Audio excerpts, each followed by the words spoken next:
education is the adult's responsibility. That's what we should be doing. Yeah, it should be. It's their lives, it's their education, it's their future. Why should someone else be telling them?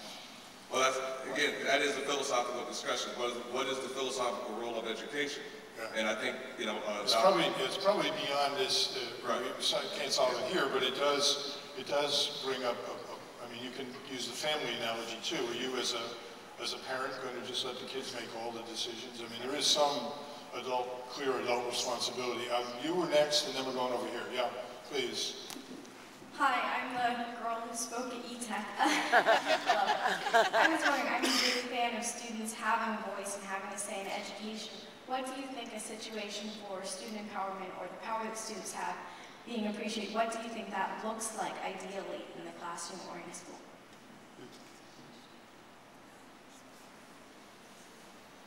For me, part of it is how even the physical space of the classroom is being used. If I walk in and I see clusters, that already tells me something very significant about how the role that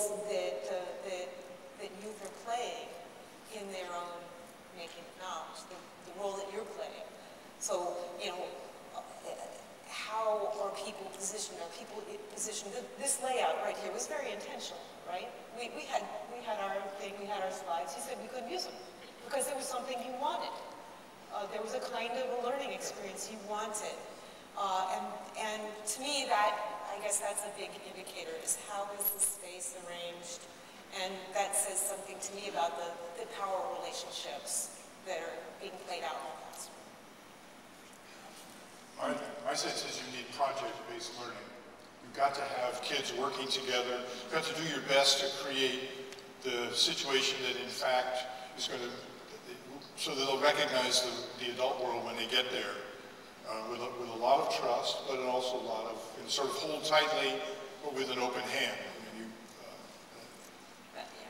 some of the moments that I love to see, and I've been at this other program for about 5 years, and you know there's some really meaningful work going on there when you know, teachers and students will talk on the way into the classroom. There's the space of the lesson is building on what they've done before, and the teachers are very seamlessly drawing in, oh, remember you were talking about at home when you were doing this.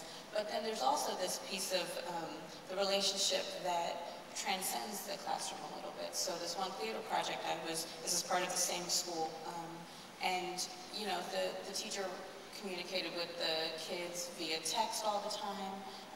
We had a group blog where they were blogging and they were able to contribute ideas to it. So there was something about the space of education wasn't localized to the classroom, but it built on the technology and literacy practices that the young people were proficient in. So in the writing of this play, 2 of the young men were really good MCs and loved to rhyme. That got incorporated as part of the play.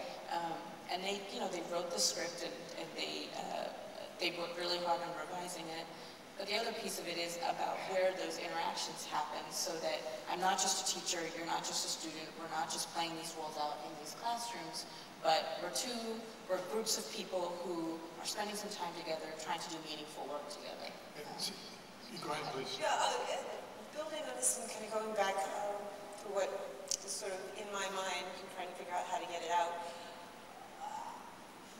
In the classrooms where it's happening in the way that I would love for it to happen, there's a sense of a common cause, but you don't know what the outcome is necessarily going to be. There's a level of improv involved in what you're discussing, involved in some of the most generative learning experiences that I've had.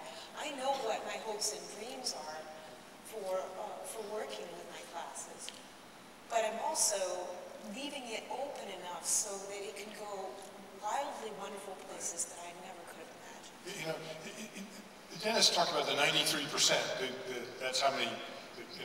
There's another percentage that you educators, I think, ignore, and that is that only about 20% of households have school-age children.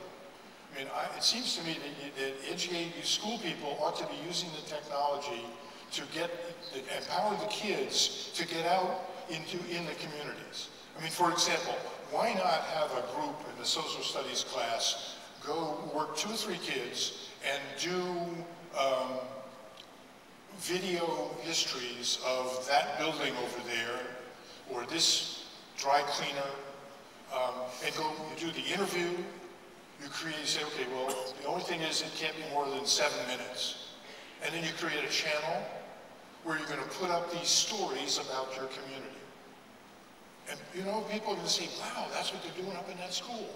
That is so cool. I will vote for the taxes. But yeah. But I